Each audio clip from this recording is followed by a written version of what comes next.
Olá, meus anjos, estou aqui com os meus 2 amigos queridos e hoje a gente vai falar sobre um assunto super polêmico, que é a inteligência artificial. Estamos na onda de inteligência artificial, todo mundo está usando, todo mundo tem medo também, tem uma galera que tem medo, é como a internet nos anos 2000, né.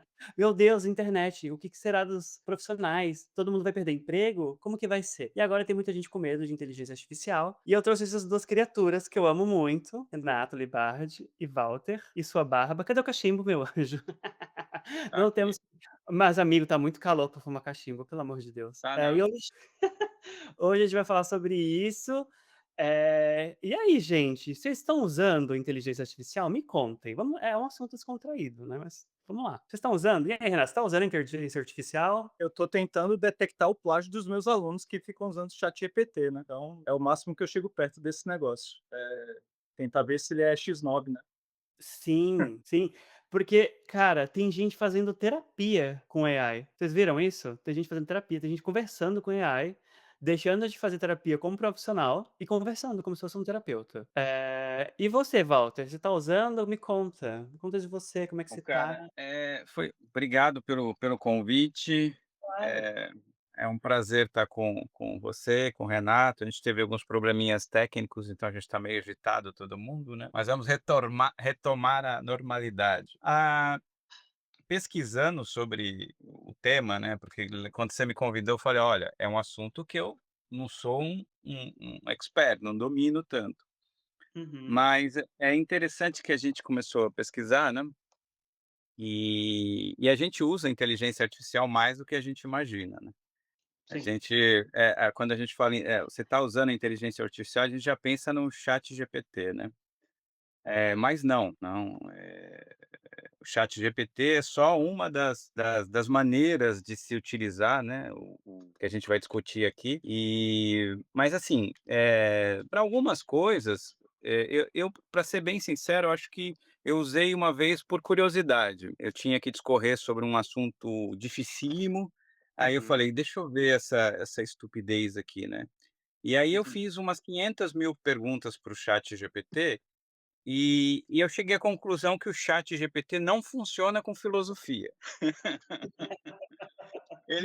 Ele pode funcionar para fazer discorrer sobre a história da filosofia de maneira muito trivial, mas o chat GPT, a gente vai falar sobre isso, eu vou começo com a frase do Chomsky, né, do Noam Chomsky, que vai dizer que ele não é nem inteligente e tampouco artificial. Ele não é nem artificial e nem inteligente. Eu acho que eu começo a minha fala assim, daí eu devolvo para vocês, depois eu desenvolvo o porquê que a inteligência artificial não é nem inteligente e nem artificial. E nem artificial. Cara, vocês falaram, o Renato disse que não usa muito, eu tenho uma casa inteligente, então eu tenho todos os cômodos têm, esses speakers do Google. Eu tenho um óculos da Meta que ele tira foto, faz vídeo, esse aqui, tá numa case aqui. Ele tira foto, faz vídeo e ele é conectado com a inteligência artificial da Meta. Eu consigo gravar um vídeo, perguntar coisas para ele, pra inteligência, né. Por exemplo, se eu estou no museu e falo: "Ah, o que que eu estou vendo?". Aí a inteligência vai lá buscar no banco de dados dela e dizer o que ela tá vendo. Uso nessas coisinhas básicas, mas fui ver a fundo do que se trata, né. O que que é a inteligência artificial, que não é tão inteligente assim, né, que ainda está aprendendo. E aí eu fui descobrindo, fui a fundo vendo todos os recursos naturais que a gente consome para fazer essas buscas, né, porque é muito, né. E todas essas empresas, as big techs, elas têm data center, que são esses enormes galpões com computadores gigantescos que processam, né, essas informações e vão repassando, né. E aí eu vi muitas discussões na internet de pessoas falando: "Ah, a gente não pode culpar o usuário, sou eu, né, são umas pessoas normais, a gente tem que culpar as pessoas, as grandes big techs que estão consumindo recursos naturais", por exemplo, né. Aí, queria trazer essa discussão para vocês também, do que vocês acham, que a gente deve culpar as pessoas têm que, eh, usar com responsabilidade, porque assim, a gente vai vendo o que toda semana tem uma trend diferente nas redes sociais, né. Não sei se vocês viram, mas essa semana teve dos desenhos, né. daquele estúdio japonês, que o responsável, o desenhista, né, responsável pelo estúdio, acho que é Ghibli, não lembro agora, ele é contra AI, ele detesta AI, ele detesta o capitalismo, ele detesta tudo que é dos Estados Unidos, inclusive, e ele diz que vai processar todo mundo. Vai rolar processo. Vai processar quem tá, as grandes corporações que têm inteligência artificial, justamente porque tá utilizando de uma coisa que é dele, para as pessoas fazerem de graça algo que ele faz na mão, né, que é o desenho dele. Então, eu queria trazer essa discussão para vocês, o que que vocês acham? A gente deve culpar as pessoas têm que usar com responsabilidade ou somente as grandes corporações devem, serem responsabilizadas pelo uso e pelo uso de recursos naturais?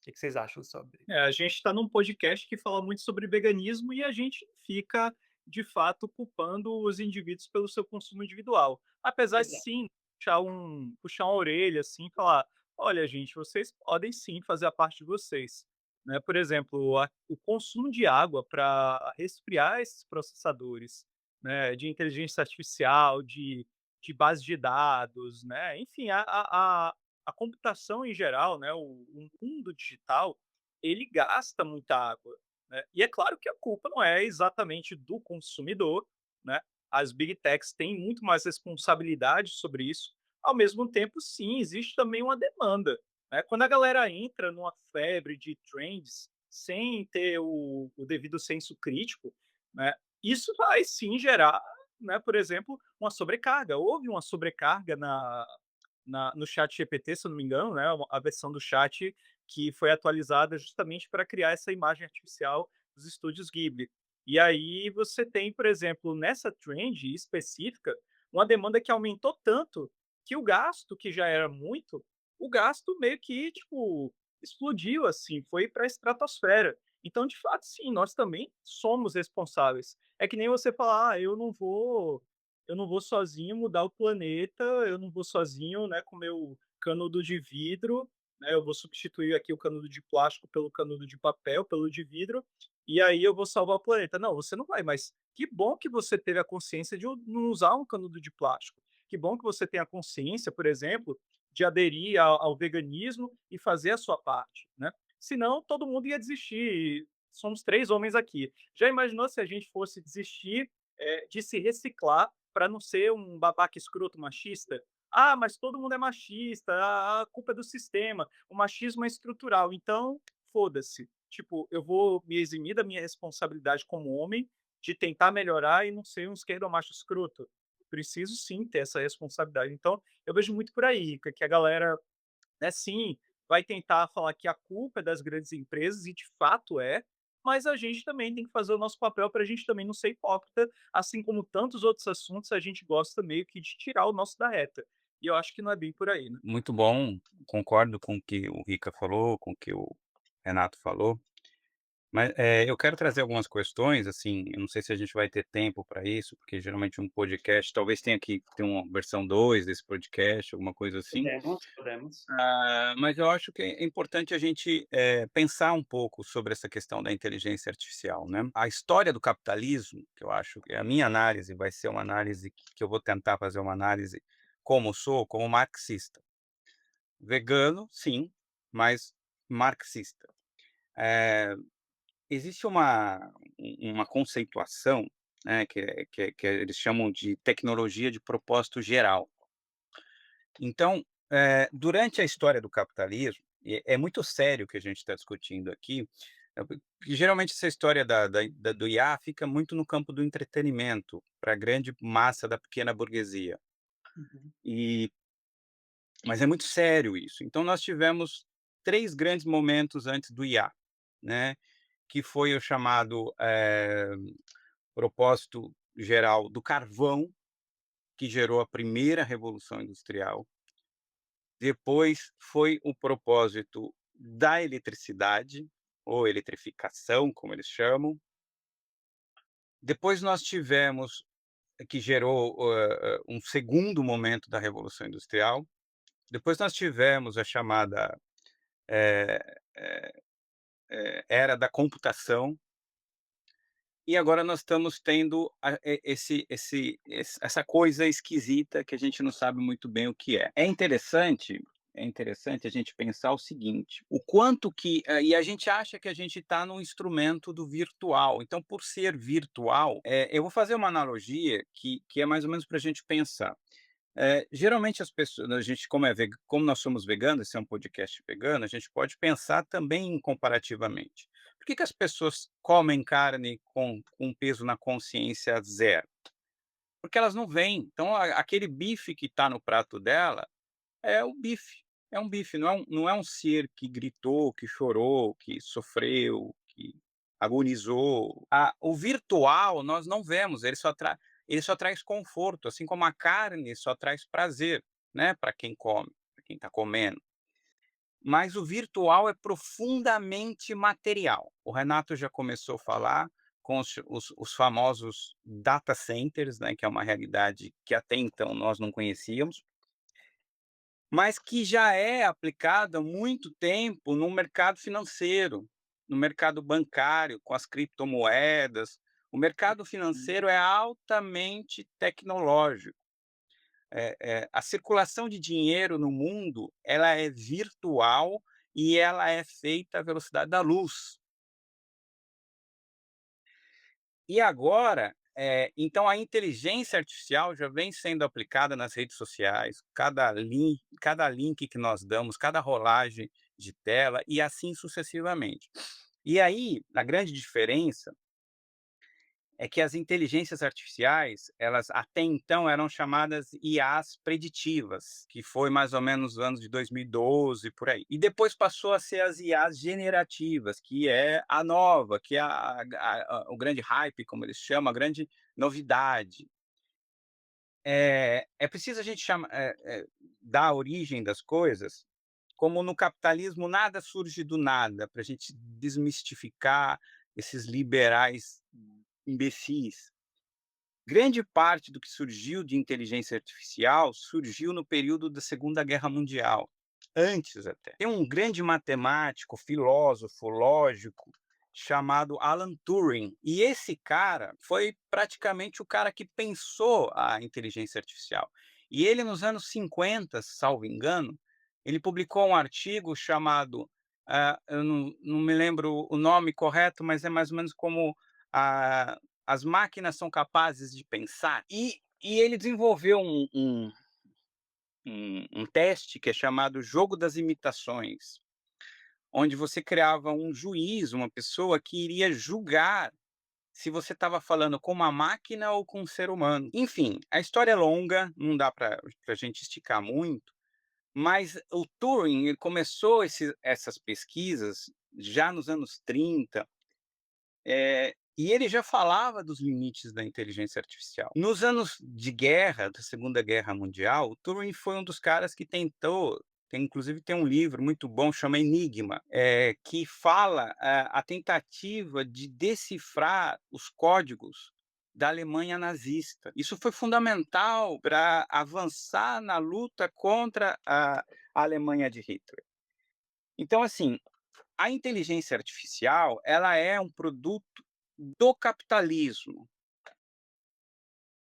do capitalismo que se desenvolve no século XIX, no século XX e já agora no século XXI, sobretudo no século XX e século XXI, que surge a partir de tecnologias militares, grandes físicos, grandes matemáticos, começaram a pensar como que as máquinas poderiam talvez na cabeça inocente do cientista, ajudar a humanidade. Mas o capitalismo se apropria de tudo.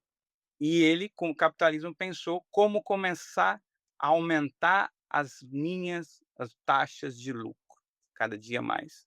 A inteligência artificial, a gente precisa discutir isso, ela tem um sério impacto ambiental, ela tem um sério impacto ético e ela tem um sério impacto social. Sim. Postos, assim como a revolução industrial, a primeira, a base do carvão, gerou o lupenproletariado gerou uma miséria que nunca foi vista na história da humanidade. Nós estamos perante a eleição de Trump, não dá para desassociar uma coisa de outra. A eleição de Trump, ela é uma eleição das big techs, é uma eleição do grande capital que essas empresas representam.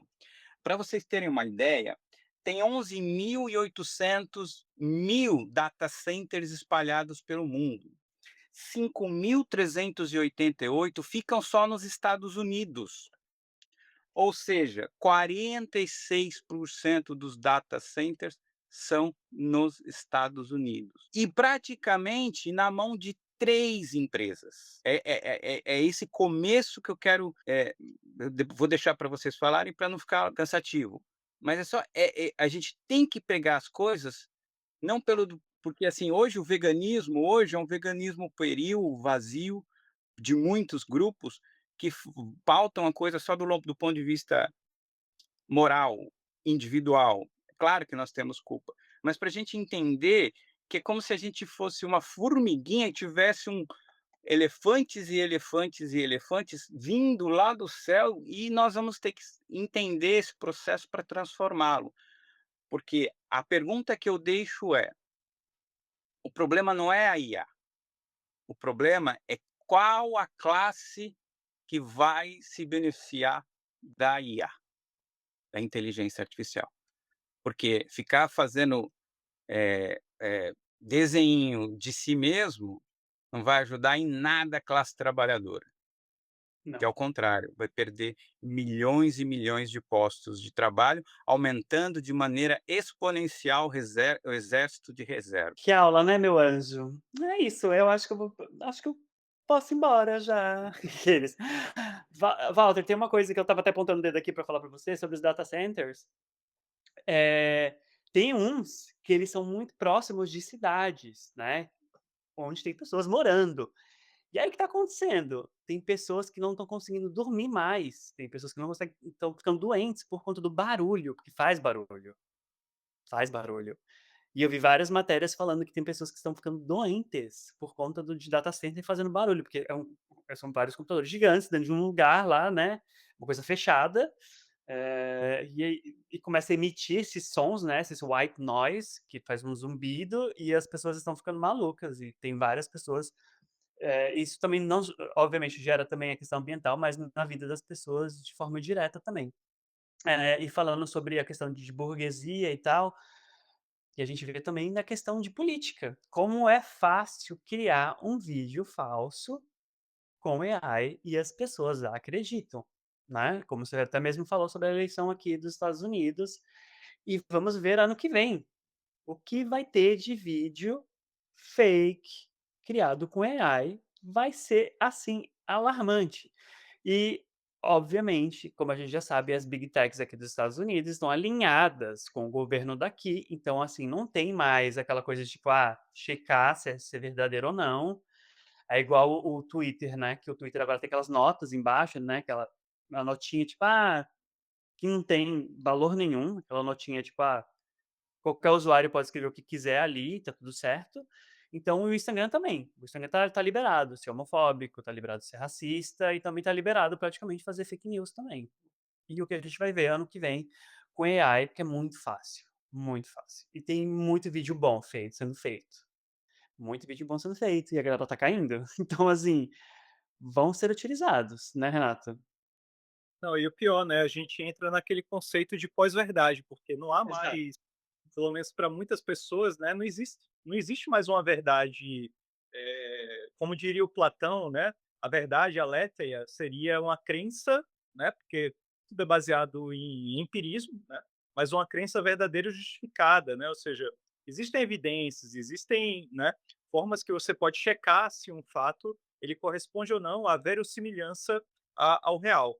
Mas bom, eu queria pegar um gancho, Ica, na tua fala, porque você falou aí da questão dos white noises, né, das Sim. pessoas que estão, né, perto desses data centers. E cá entre nós, Ica, a gente sabe que esses data centers, quando eles são instalados, assim como até mesmo algumas energias limpas, como a galera fala, energia eólica, Uhum. por exemplo, né, aquelas, né, aqueles cataventos enormes, né, parece o Dom Quichote do século XXI, aquelas, né, aquelas hélices gigantes. Enfim, aquilo ali entra muito na ideia de que existem as chamadas zonas de sacrifício.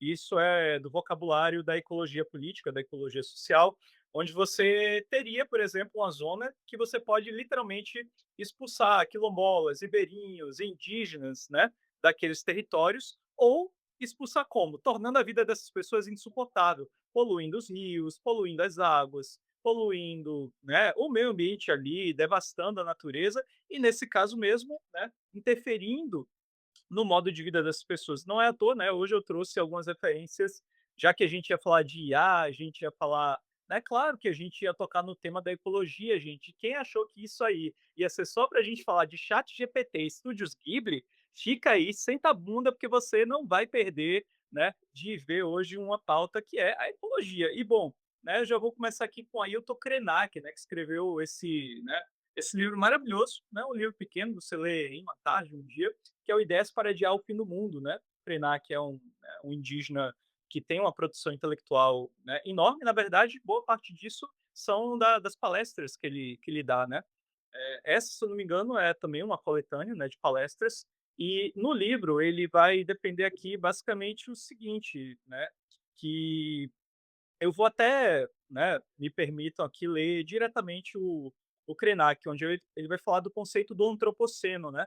A ideia onde a gente chegou num estado crítico, onde, alguns vão criticar, né, antropoceno versus capitaloceno. A gente pode ler antropoceno aqui como sim, como o capitaloceno, né, promovido pelos seres humanos. O antropoceno tem um sentido incisivo sobre a nossa existência, a nossa experiência comum, a ideia do que é humano. O nosso apego a uma ideia fixa de paisagem da Terra e de humanidade é a marca mais profunda do antropoceno.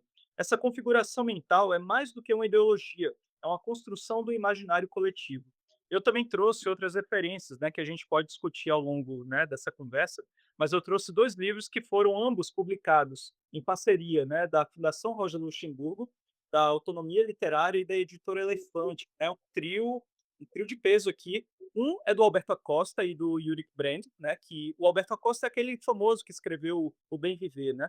Ele tem um livro muito bom junto com o Brand, que é o Pós-extrativismo e decrescimento. Sim, precisamos também falar de decrescimento, sem entrar também nas falácias, né, Walter? A gente está aqui entre camaradas comunistas, temos aqui 2 comunistas e um anarquista. O que é que nós temos em comum?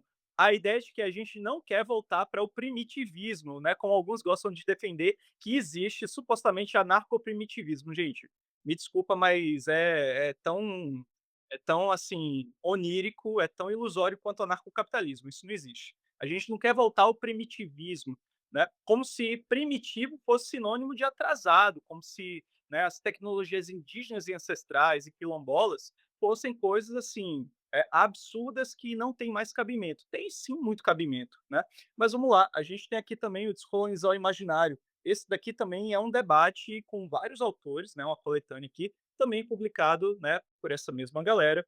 Os 2 livros eu trouxe nessa referência para a gente fazer esse debate. Afinal, até quando a gente quer ficar nessa de produtivismo, de crescimento só pelo crescimento, tecnologia só pela tecnologia? Traz conforto? Traz. Traz entretenimento? Traz. Traz facilidade, comodidade? Traz, eu não tenho dúvida que traz. Mas também traz uma série de problemas ecológicos e sociais que a gente de fato precisa, né, pelo menos hoje, iniciar essa conversa, e aí eu passo a bola para vocês, para a gente, né, fazer esse diálogo. Só um adendo aqui antes de ir para o Walter, eh, antes de ir para o Walter, vocês devem conhecer a DeepSeek, né, que é a chinesa, não Sim. sei se você ela tem o mesmo propósito, teoricamente, né, que as outras, mas ela diz, eu não tenho como provar nada, porque é o que eles dizem, né, que ela, consome menos, né, de água, de qualquer outra coisa do meio ambiente, né, e que ela, requer menos data centers para produzir a informação, passar pra gente. Então, assim, quando eu preciso usar, eu tô até com uma página aberta aqui, DeepSeek tá aqui. Eu sempre tenho que ficar mudando, porque ela vai pro mandarim, e eu não sei falar mandarim, e vai pro mandarim e tal. Só que eu percebo uma coisa, sempre quando eu uso, e eu não uso muito, eu uso às vezes, quando eu preciso, aqueles, né, a gente falando de AI, eu falando que eu uso muito. Não, não uso, gente. Eh, ele é um pouquinho mais lento que o chat, o outro, tá, mas ele não sei se ele traz uma informação diferente das outras, só que ele, para mim, ele continua sendo melhor justamente por conta da questão de usar menos, recursos naturais e ser da China. E uma outra coisa, antes de ir para o Walter também, eh não sei se vocês perceberam, mas existe uma guerra de AI, né, de quem que vai vencer, quem que é a melhor, porque é uma briga, né, existe um conflito aí muito grande, tanto que quando DeepSeek foi lançada lá na China, todas as outras perderam dinheiro, todas as outras caíram, foi um caos, né. E a China se orgulha muito de ter lançado ela. E aí eu te pergunto, você acha que os outros países devem lançar uma também, ou deixa essa já tá bom? Porque, assim, já tem muito, né. Estados Unidos já tem Gemini, já tem essa, já tem Meta AI, tem Chat GPT, tem um monte. E aí todas as outras, por exemplo, redes sociais também tem, né. O o Twitter, que não é mais Twitter, é o X, agora eles também têm um também, que as pessoas podem perguntar, se tá lá numa conversa, se pergunta já lá mesmo, tipo: "Ah, o Walter postou alguma coisa", aí eu falo: "Ah, Walter, AI, me responde isso daí, o que que tá acontecendo?". E ele já vai lá e me responde. Então, assim, porque acaba sendo uma arma de um país também economicamente dizendo, falando assim, que ele pode utilizar, como uma arma econômica. Tecnológico e como o Walter muito bem salientou, é tecnológico/militar, né. Porque, assim, informação, né, já diria o Louis Althusser, professor do Foucault na Sorbonne, conhecimento é poder. E é literalmente, né, conhecer é literalmente ter acesso a informações que muitas vezes sim são privilegiadas e podem ser usadas, né, em um momento estratégico. E aí eu estou falando, né, não só de guerra convencional, de bombas, né. Tô falando até mesmo daquele conceito tratado pela Naomi Klein, né, da guerra híbrida, né. Tem aquela ideia de que você pode acabar com o país simplesmente por bloqueios econômicos ou até mesmo por defasagem tecnológica. Você pode, sei lá, né, controlar, né, sistemas, virtuais, você pode simplesmente causar propositalmente um apagão, né, e quebrar a economia de um país, você pode quebrar setores estratégicos, assim, que funcionam na base de tecnologia de ponta que, né, tá aí dentro de um monopólio comercial e estatal, né, e aí a gente tem esse problema também, mas eu vou passar a bola para o Val. Você fez uma pergunta, eu não lembro qual foi a pergunta, o Ica. Se eu fiz uma pergunta? Não sei se Eh, foi uma pergunta, uma colocação. não foi uma pergunta, é uma colocação. Na verdade, o que eu estava querendo dizer é que, eh, Estados Unidos e China são os países principais que têm inteligência artificial agora, atualmente, né, são os grandes países, grandes potências que têm inteligência artificial, Estados Unidos e China. O que eu perguntei, eh, foi uma pergunta, eu deixei aberto, na verdade, se vocês acham que esses outros países, por exemplo, o Brasil deveria lançar sua própria inteligência artificial, se isso vocês veem isso como uma possibilidade, e o que que vocês acham dessa guerra de países em relação a o Renato também já até falou sobre inteligência artificial, porque, assim, por exemplo, a China, quando lançou o DeepSeek, quebrou, né, as daqui dos Estados Unidos, eles entraram em pânico, porque eles perderam trilhões de dólares, né. Porque as pessoas obviamente "Meu, vamos usar o DeepSeek, porque o DeepSeek é da China, é environmental friendly, usa menos recursos naturais", aquela coisa toda, e a gente está usando uma coisa da China e não usando dos Estados Unidos, imperialista, piriri bororó. Então, de países utilizarem a inteligência artificial como arma econômica, era basicamente isso, mas não sei se é uma pergunta, mas é uma coisa aí que tá É, aberta. eu acho que isso já está sendo feito, eh, de maneira dos países imperialistas, né, a inteligência artificial como, um como uma nova matéria-prima, onde a matéria-prima é a informação, são os dados, isso já vem sendo feito, né, eu acho que não, a questão é se só pra gente hoje você falou da China, não tem como ficar longe dela. Hoje eu peguei um dado, a China forma 500.000, desculpa, 500.000.000 de engenheiros, desculpa, 500.000 engenheiros por ano. Os Estados Unidos em torno de 160.000. O Brasil não forma nem 30.000. E a maior parte dessa mão de obra não fica aqui. É a velha questão do mundo imperialista com o mundo. O Brasil, o que vai acontecer muito provavelmente, já acontece, que ele vai ceder ou para a China ou para os Estados Unidos o seu território para data centers. Nós não temos condições tecnológicas. O Brasil vem se desindustrializando anualmente. O agronegócio está acabando com a industrialização do Brasil. O dinheiro bilionário que o governo Lula liberou esse ano para o Plano Safra é um exemplo disso. Foi o recorde histórico. Só para a gente ter uma base, o ChatGPT, retomar a questão do meio ambiente. O ChatGPT, um simples texto de 100 palavras, e aí vai uma questão do individual, embora assim, a luta é sistêmica, volto a dizer. 100 palavras no ChatGPT, ele gera o equivalente a uma garrafa de água e a, ah, 10 lâmpadas de LEDs acesas durante 1 hora. Um simples texto de 100 linhas, de 100 palavras, desculpa, um simples texto. Já 20 as cidades que têm data center nos Estados Unidos, elas têm 1/4 do seu consumo de água já para os data centers. Detalhe, a água de um data center, ela tem que ser potável. Enquanto o mundo não tem água potável, em muitos países na América, na África, na Ásia, não tem água potável, tem regiões que não têm água potável. O data center só pode usar água potável por causa da questão da corrosão. Essa os data centers, eles voltaram a a um novo colonialismo, por commodities, em especial minérios, tem um nome para isso, minérios, eu até anotei em algum canto aqui, mas são muitas anotações. É um minério como se fosse escasso, que é o cobalto e o lítio.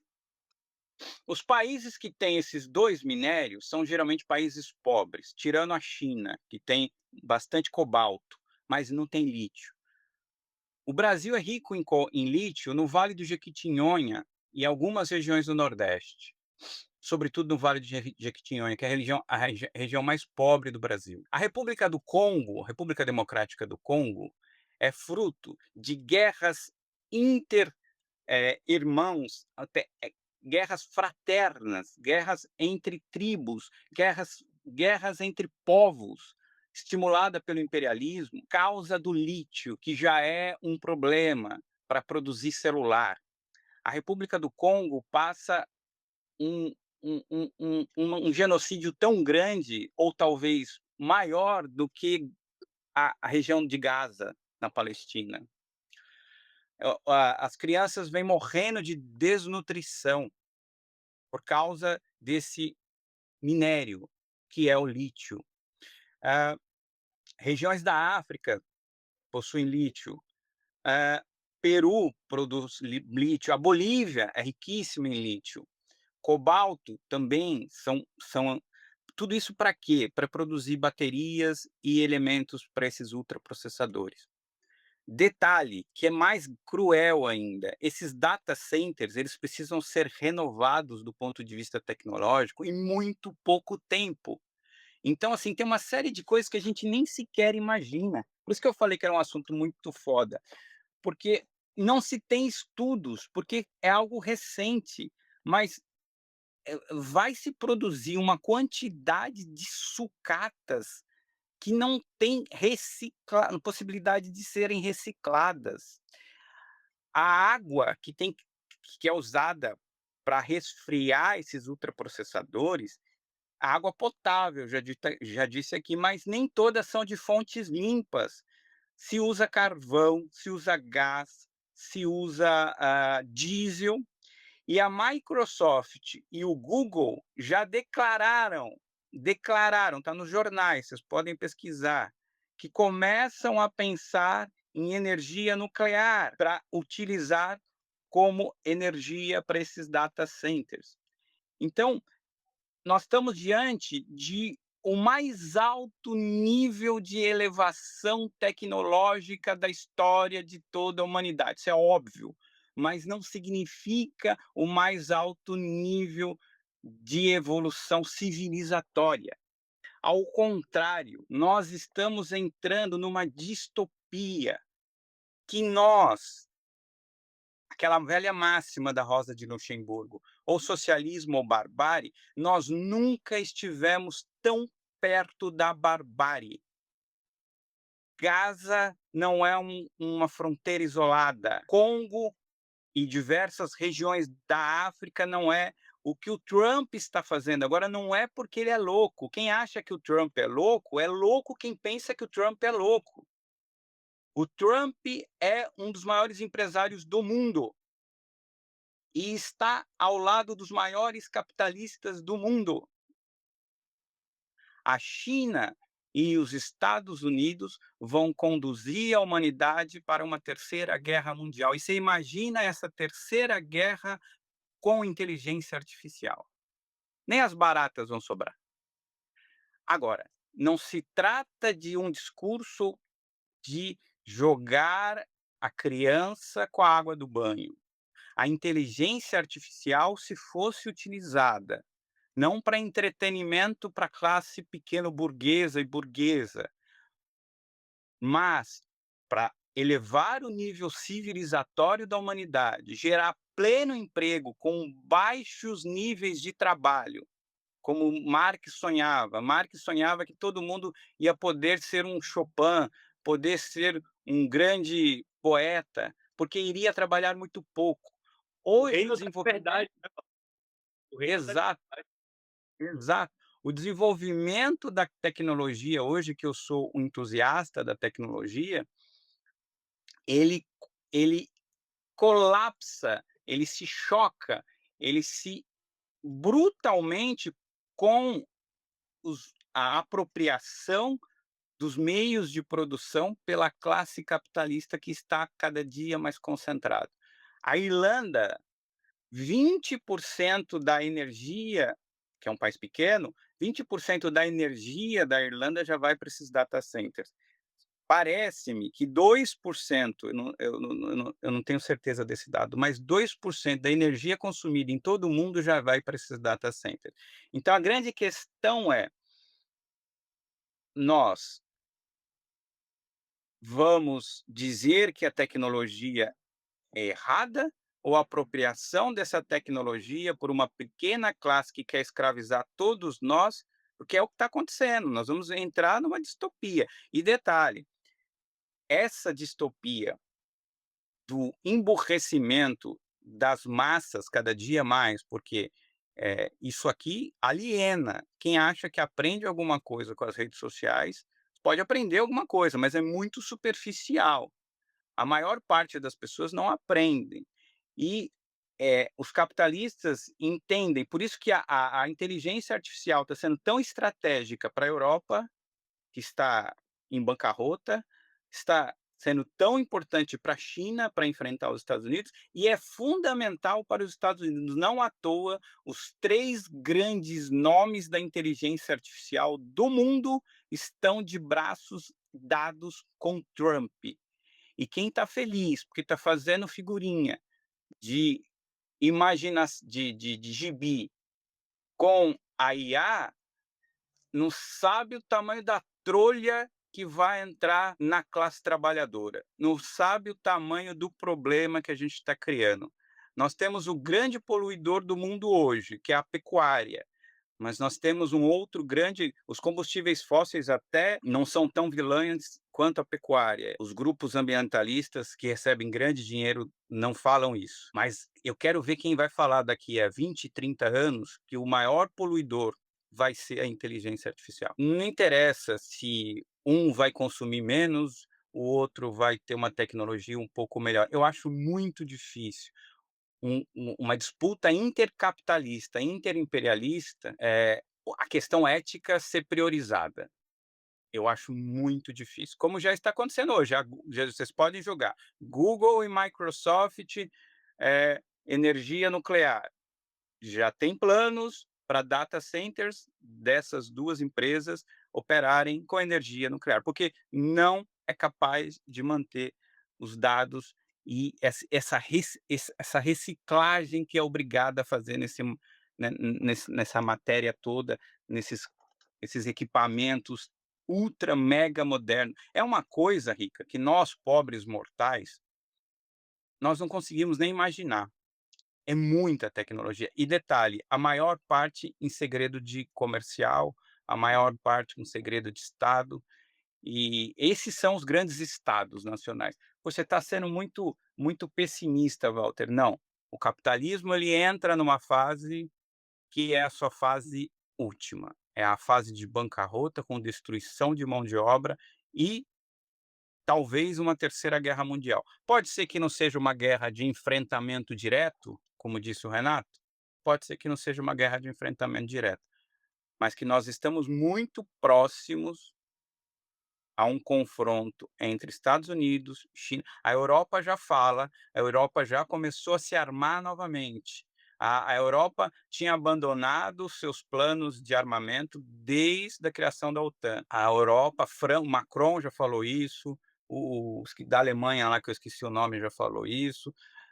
Olaf Scholz. A Europa, exato, a Europa volta a se armar. Ou seja, quando a gente fala de IA, a gente está falando de muita coisa. O buraco é bem mais embaixo, hein, gente? O buraco é bem mais embaixo. Eu fico sem palavras, porque, assim, eu acho que não tem eu, como pessoa, eu acho, aqueles. Será que eu sou uma ideia, um conceito? Eu não estou aqui, quem está falando com vocês é uma AI. Não tem pra onde correr, está acontecendo a mesma coisa que quando aconteceu a Sim. internet, como a gente conhece, né, no passado, que as pessoas ficavam malucas dizendo que, enfim, né: "Meu Deus, a internet, nã-nã-nã". Tá aí, não tem pra onde correr. Eles vão continuar pegando os nossos dados, vão continuar vendo os nossos hábitos, vendo o que que a gente consome, vendo o que a gente gosta de fazer, o que a gente gosta de comprar, e é isso. Eles estão colhendo dados e mais dados, e obviamente esses dados são vendidos, e esses dados vão ser revertidos em poder para as eleições, para candidato X ou candidato Y, e a gente está à mercê dessa situação. Eu particularmente não vejo muito futuro, é um grande é a trolha, entrando na classe trabalhadora, como disse Walter. Que é isso, gente. O Walter veio super preparado, ele trouxe vários dados. Eu confesso que eu tinha feito várias anotações, mas eu fui cortar meu cabelinho hoje, descontraído É, no momento. Ia cortar meu como cabelinho como eu hoje. sabia como eu sabia que vocês iam vir com mais dados técnicos, números, né, enfim, eu, né, pensei: "Ah, o que que eu posso contribuir", né, já que, pô, é um debate, sim, também muito técnico, mas Sim, poxa, minha formação, né, assim como a do Walter, é em filosofia, né, política e ética, e além de trazer, né, um autor indígena para o debate, né, também sim, queria trazer, né, essa ideia, né, da ecologia social, que, pô, para quem é anarquista vai pegar um Murray Bookchin da vida, um Elisée Reclus, né, e poxa, né, vai dar um debate muito bom, mas na verdade eu vou citar os marxistas mesmo, afinal, né, tô aqui com 2 camaradas comunas, né, e um bom anarquista que se preze também lê os camaradas comunistas, né. Então, citando aqui, né, o Brand e o Acosta, eles escrevem aqui o seguinte, página 146 aqui do livro Pós-extrativismo e Decrescimento, tá. Lembrando, editora Elefante, inclusive, né, se a editora Elefante quiser notar a gente, né, e mandar uns mande excelentes, mimos. né, manda aí para o Ju, Mande. manda aí para o Walter, manda para mim também que a gente faz resenha. Bom, diz aqui o seguinte, página 146.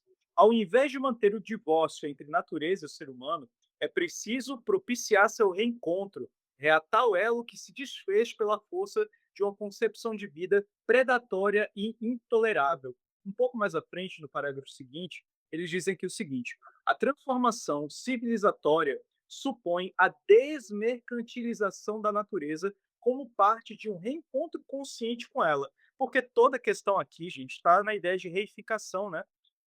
Para o Walter, que também é da filosofia, e para quem está nos ouvindo, não é tão familiarizado com esses termos das ciências sociais, a palavra reificação vem do latim, né, res, coisa, né, se você pegar o pé da letra, reificação significa popularmente como coisificação, a gente transforma tudo em coisa, ou, né, em termos mais econômicos, transformação de tudo em mercadoria, até mesmo os afetos, até mesmo os sentimentos, até mesmo, né, a economia da atenção, que você muito bem falou aí, Rica, que é a captura, né, do espírito, né, de solidão de uma época, onde todo mundo agora quer ser blogueiro, todo mundo acha que é famoso, compartilha os mínimos detalhes do café da manhã como se fosse uma celebridade, né, acha que ter, sei lá, como o meu caso, né, eu confesso, nossa, eu fico tipo, caralho, 11.600 pessoas me seguem, mas aí eu vou comparar com pessoas realmente, tipo, muito mais influentes e famosas, eu digo, nossa, 11.000 não enche nem o estádio de futebol do time local aqui da minha cidade, tá ligado?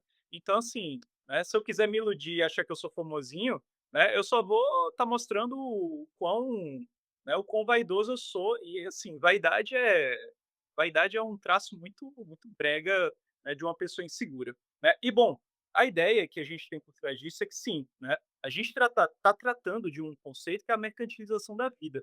Mercantilizar a natureza, mercantilizar os animais, mercantilizar a força de trabalho humano, as relações humanas, faz parte desse projeto que, sim, é um projeto civilizatório, né? Mas a palavra civilizado e civilizatório não necessariamente nesse caso significam coisas boas, né?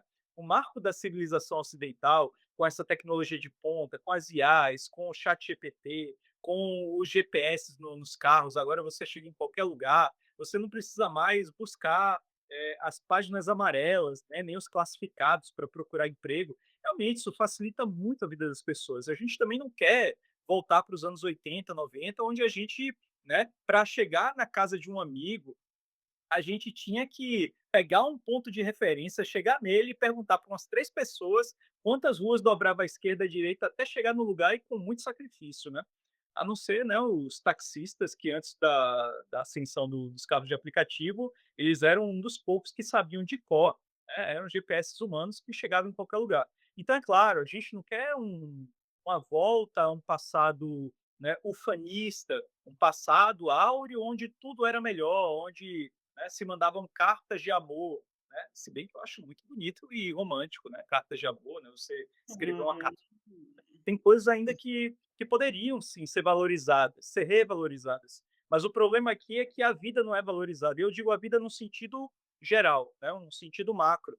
Quando a gente está falando de capitalismo, a gente está falando não só de um sistema econômico, mas de uma ideologia política, né, e é claro, de uma ideologia, né, antropocêntrica, ou nesse caso mesmo, né, capitalocêntrica, né, eu diria isso, que trata tudo como mercadoria, ou seja, eu vejo aquela pessoa, eu vejo os animais, eu vejo a natureza, eu vejo essas pessoas, né, esses seres e esses animais, não como seres, mas como coisas, como recursos. Então a ideia de reificação é a base da ideologia capitalista que a gente tanto está criticando aqui, que a gente, enquanto veganos populares, sempre vai bater nessa tecla, né? Inclusive contra o veganismo liberal, que aposta ainda numa visão mercadológica infantil, né? Uma visão estúpida de que a gente vai conseguir alguma revolução sem levar em conta questões importantíssimas como a ecologia. Você vai salvar porcos, vacas, galinhas, mas não vai salvar jacarés, tamanduás, tatus, onças, araras, jabutis.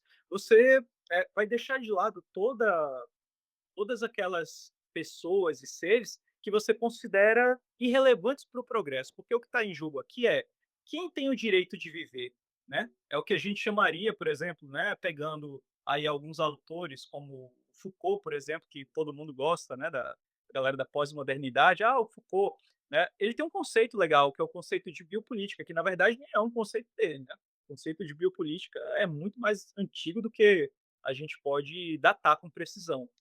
Mas a gente tem essa ideia justamente de que algumas pessoas e alguns seres são vistos como não é nem menos importantes, é absolutamente invisíveis. Ao passo da gente ter, eu vou agora, me permitam, né, de novo, pegar o outro livro aqui, né, o Descolonizar o Imaginário, né, esse livro aqui ele foi, né, organizado pelo Gerhard Tilger, né, a Miriam Leng e o Jorge Pereira Filho. E bom, nesse livro a gente tem um dos capítulos iniciando aqui com um poema do Eduardo Galeano, né, o escritor uruguaio. E o Eduardo Galeano, né, só para a gente ilustrar que ponto de vista é esse, olha que poema foda, olha que precisão crítica, justamente nesse ponto que eu estou tocando da reificação e da exclusão dessas pessoas. E exclusão, assim, não é só de indígenas, quilombolas e ribeirinhos ou de animais, é da classe trabalhadora como um todo, é das pessoas invisíveis como um todo. Olha o que ele fala aqui. Ele vai dizer aqui o seguinte: os ninguéms, os filhos de ninguém, os donos de nada, os ninguéms, os nenhuns, correndo soltos, morrendo, a vida, lascados e mal pagos, que não são, embora sejam, que não falam idiomas, falam dialetos, que não praticam religiões, praticam superstições, que não fazem arte, fazem artesanato, que não são seres humanos, são recursos humanos, que não têm cultura, têm folclore, que não tem cara, tem braços, que não tem nome, tem número, que não aparecem na história universal, aparecem nas páginas policiais da imprensa local.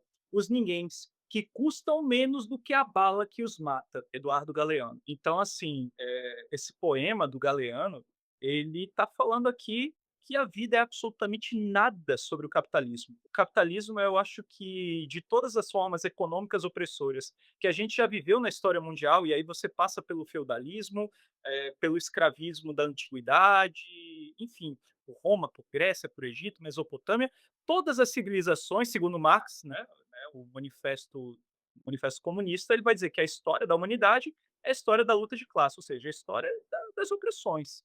Né? E aí as opressões elas têm sim um fator econômico.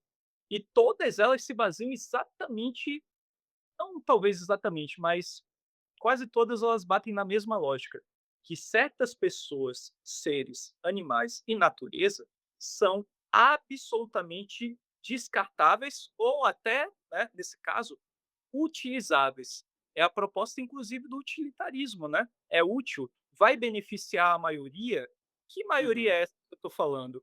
Porque se a gente pega o utilitarismo em termos absolutos e deontológicos, né, usando correto a palavra deontologia, né, que algumas pessoas lá no Instagram não sabem usar, e aí, piada interna depois, a gente né, pode né, fazer as fofocas, mas vejam, né, a galera pega esses conceitos como utilitarismo. Qual é a base do utilitarismo? Pegando Jeremy Bentham, John Stuart Mill, ou até o próprio Singer, né?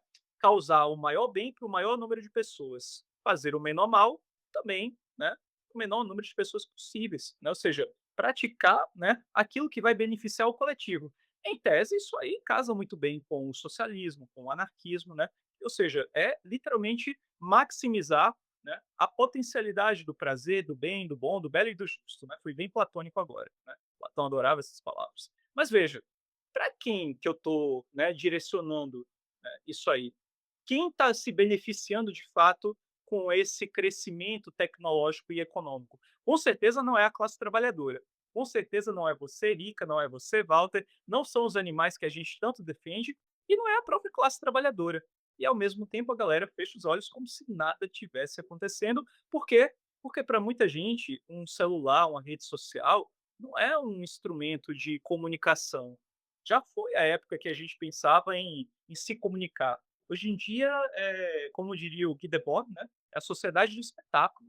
É aparecer, é querer ser, é o ego inflado, é usar as redes sociais como entretenimento e como né, autopromoção, ou né, para enganar trouxa e vender cursos de coach. Então, a gente precisa, de fato, né, politizar esse meio né, e politizar o uso das redes sociais e politizar, é claro, né, o debate em torno das IAs, porque sim, a gente quer que tudo isso passe para o controle da classe trabalhadora. Isso aí é clássico para a gente, que é anarquista, que é comunista. Mas a gente não quer só que a classe trabalhadora continue reproduzindo a mesma lógica da reificação. É por isso que a gente tem um debate do ecossocialismo. É por isso que a gente tem debates ecológicos no anarquismo e no comunismo, no socialismo, que vão justamente dizer, olha, precisamos descolonizar o imaginário, precisamos sim começar a considerar né, uma possibilidade do decrescimento, de não mais ficar nesse ímpeto produtivista de crescimento a todo custo, porque isso tem literalmente uma responsabilidade, isso tem um impacto ambiental. Olha o dado que o nosso camarada trouxe aí, né, que para você fazer 100 caracteres, para você digitar um e-mail usando o chat GPT, você está usando aí, né, uma porrada de litros de água, potável inclusive, Potável, fora sim. as 10 lâmpadas de LED ligadas por 1 hora, gente. Então, assim, não é pouca coisa, porque não são poucas pessoas usando essas tecnologias. E a gente precisa muito, sim, né, criticar isso de forma sistêmica, mas também matar essa bola no peito e dizer: essa responsabilidade também é minha. Né? Eu não compartilhei nada de trend dos estúdios Ghibli, justamente porque, primeiro, eu esperei para ver qual era, né, a proposta. Quando eu vi que a galera só queria, de fato, né, seguir uma tendência, porque é legal, a gente às vezes gosta de seguir tendências, porque tá todo mundo nessa brincadeira. Mas eu te pergunto, quem é que cria as tendências? Quem é que cria os desejos? Quem está lucrando com isso? Né? São as perguntas que a gente faz e que vão levar a uma resposta. Não é a gente que está lucrando, não é a natureza que está ganhando. Pelo contrário, a gente está perdendo esse jogo, a gente está perdendo essa batalha. O importante é a gente não perder a guerra, né?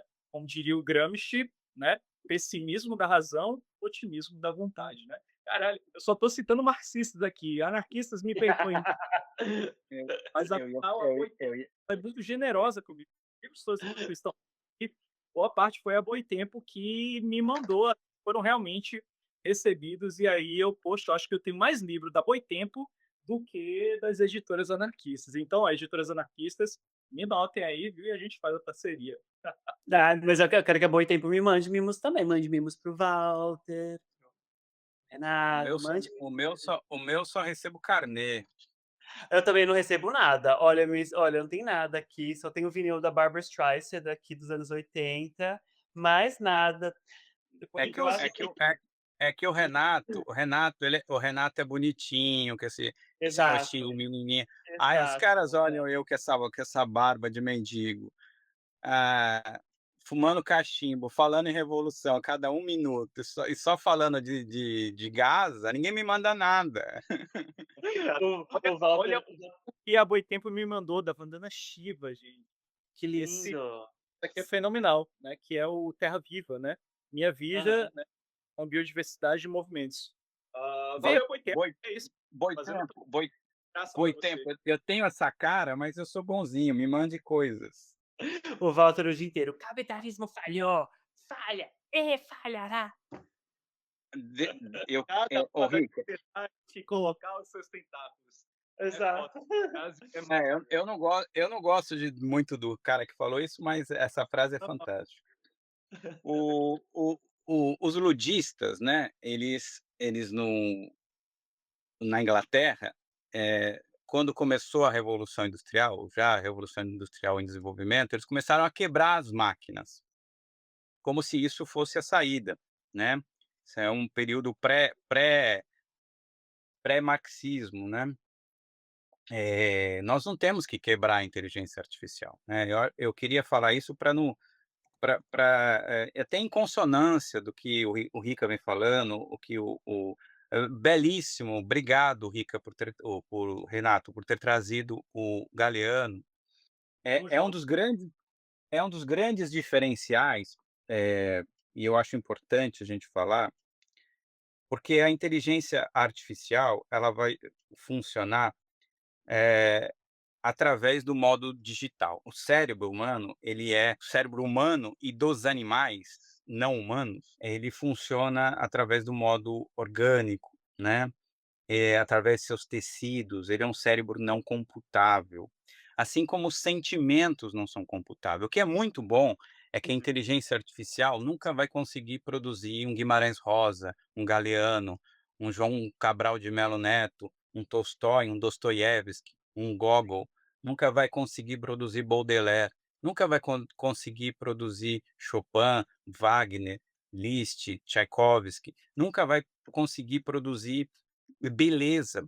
Se você chegar para um programador de inteligência artificial, você fala: "Olha, eu preciso que você produza beleza", ele vai falar: "Me dá o algoritmo". Se você me der o algoritmo, alguns malucos da inteligência artificial já falam que é possível produzir algoritmo, inclusive do amor, mas isso é descartado peremptoriamente pelos neurocientistas, pelas pessoas mais sérias.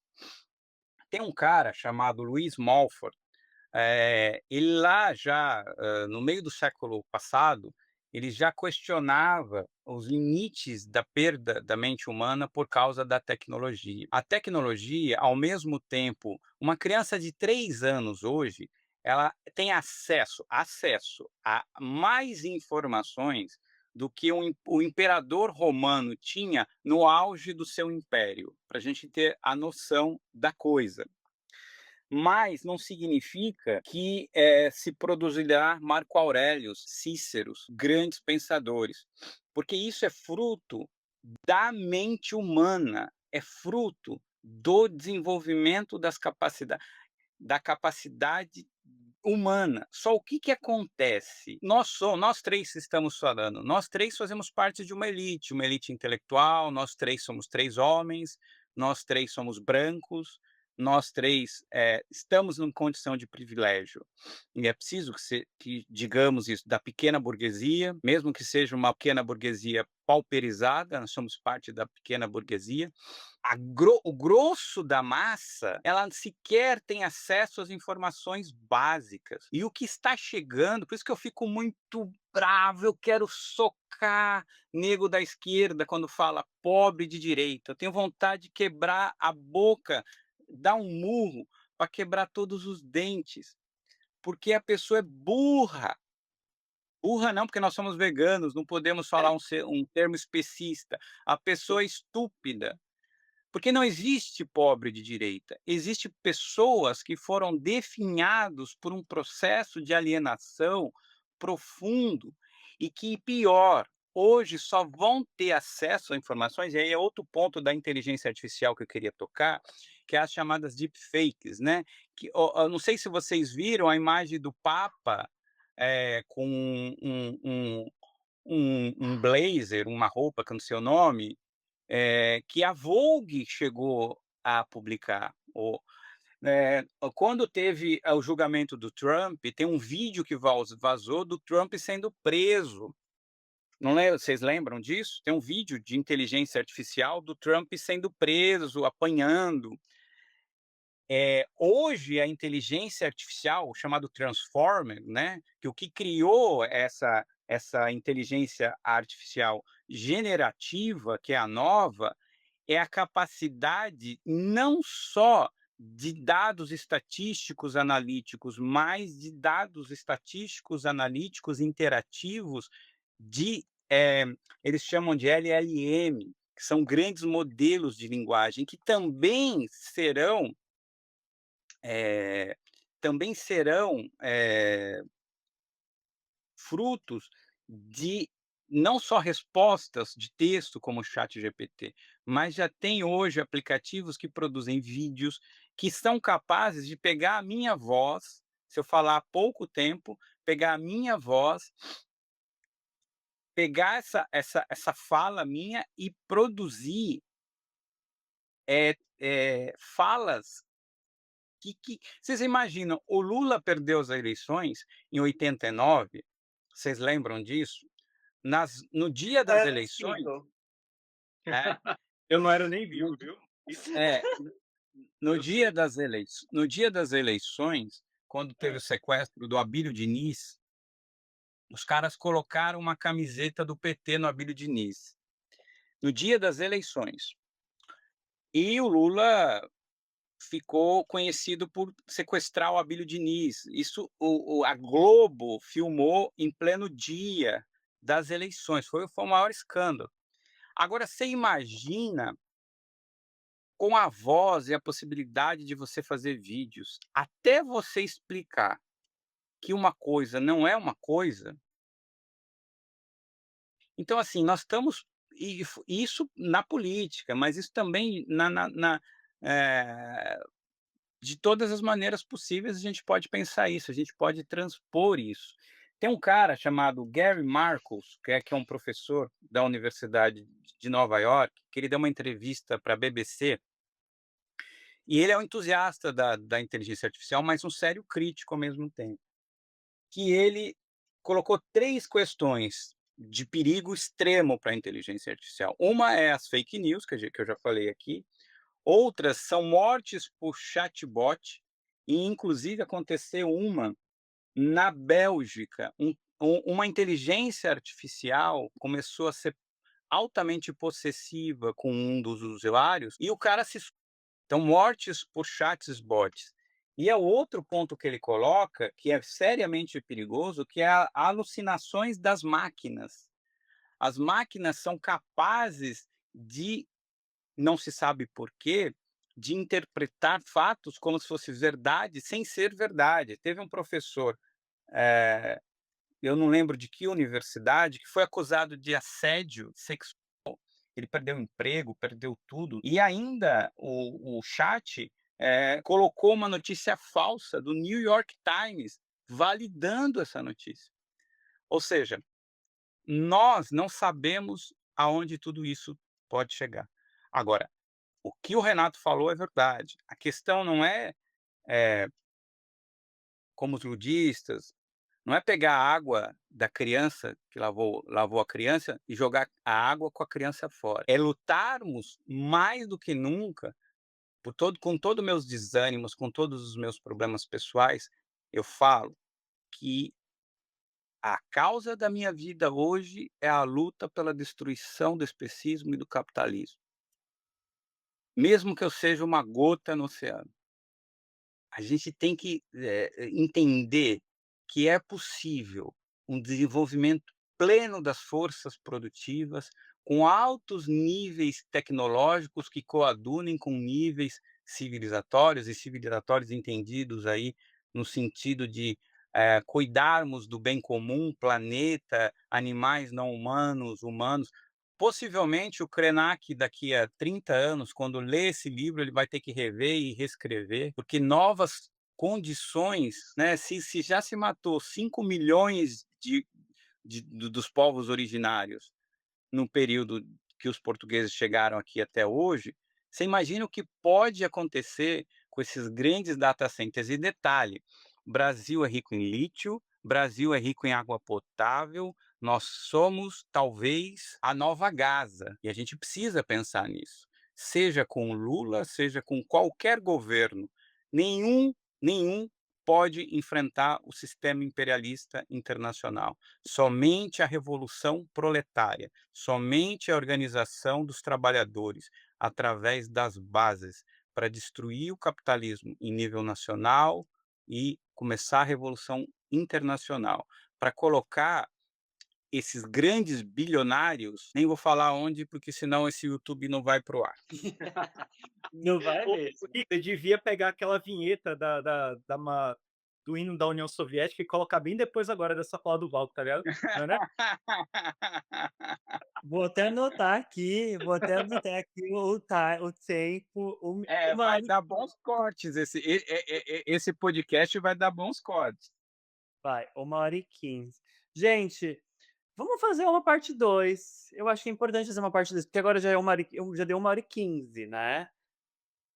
A galera essa altura já fez o almoço, já lavou a louça, né, Já tava lá passou o pano, só com o já tá lá celular, né, tipo, ali de bobeira enquanto fazia as coisas e agora já tá querendo, né, partir pra outra. Pô, exato.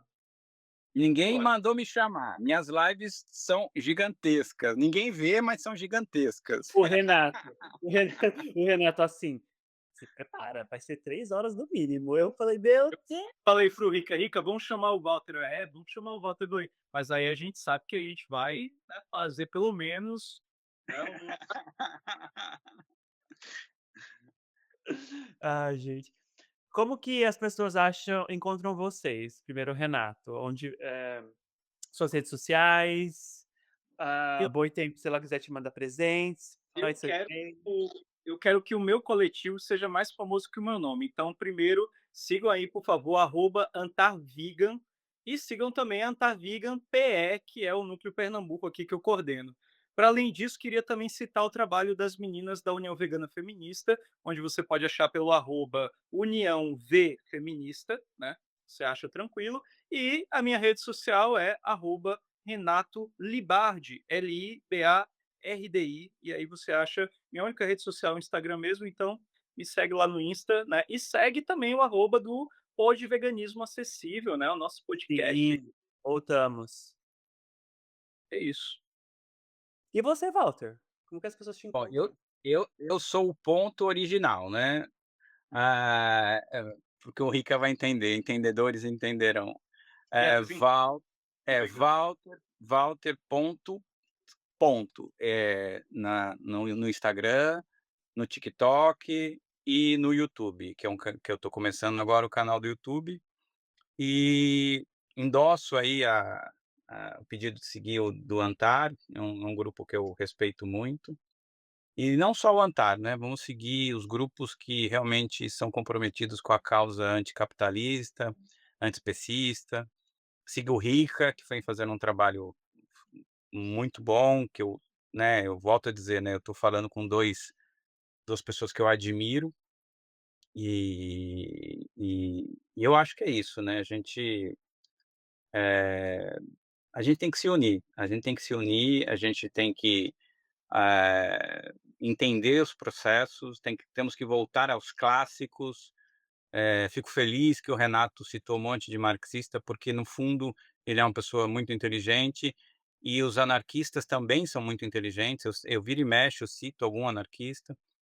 Eu acho que nós somos irmãos de luta, temos diferenças profundas, mas temos uma coisa em comum, que é ambos queremos a destruição do capitalismo, né? E no caso, como antiespecistas, queremos a destruição do especismo.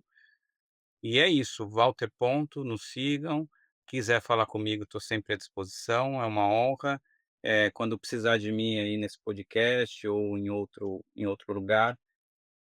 E já fica o convite para fazer lives no meu canal ou no de vocês, e a Eu tô gente eu tô devendo uma live pra você, né, Walter? Vamos marcar, viu? vamos Eu fazer, também tô.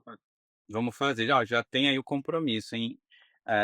Já é documental agora, porque a inteligência artificial já gravou o que vocês falaram para fazer live comigo. Se vocês não fizerem, eu vou fazer um vídeo de vocês, e aí eu vou colocar falando o que eu quiser.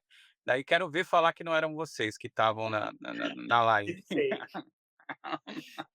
Se quiserem mandar alguma coisa pra gente, pode mandar no nosso e-mail, que é veganismoacessívelbr@gmail.com. Pode mandar pix, presente, livros, Nossa, camisetas. eu preciso de um Pix pra comprar um microfone decente, porque aquele Por último episódio favor, gente, foi porque foda. gravar com o Renato tá cada vez mais difícil com esse microfone dele da Xuxa. Esse iPhone dele é o primeiro iPhone, nem existe mais. Anarquista de iPhone. A vida de professor nesse país não é fácil, mas também me siga nas redes sociais, tô como Barros Rica, Vegano Rica morreu, eu matei ele, agora é Barros e é isso, muito obrigado meus anjos, beijo para todos. Beijão, galera. Obrigado Obrigado, gente, tchau, tchau. Falou. tchau.